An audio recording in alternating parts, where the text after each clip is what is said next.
नमस्कार दोस्तों, आप देख रहे हैं गुरुनाथ नायक यूट्यूब चैनल और मैं हूं गुरुनाथ नायक। आज हम आए हैं ओडिशा के मलकानगिरी जिले के गोविंदपल्ली में स्थित खूबसूरत गाड़िया दुडुमा वाटरफॉल। लोकेशन एक्सप्लेन दोस्तों। गाड़िया दुडुमा वाटरफॉल ओडिशा मलकानगिरी जिला गोविंदपल्ली क्षेत्र में स्थित है।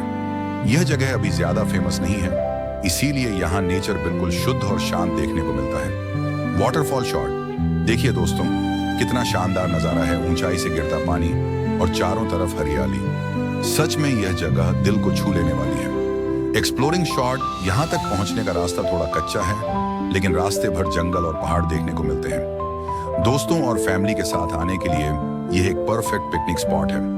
कंटेंट क्रिएटर मोमेंट, अगर आप यूट्यूब व्लॉगर या रील क्रिएटर हैं तो गोविंदपल्ली का गाड़िया दुडुमा वाटरफॉल आपके लिए बेस्ट कंटेंट लोकेशन है। सेफ्टी लाइन पानी के पास फिसलन होती है, इसलिए सावधानी रखें और नेचर को गंदा ना करें। आउटरो तो दोस्तों, मलकानगिरी गोविंदपल्ली का यह व्लॉग आपको कैसा लगा?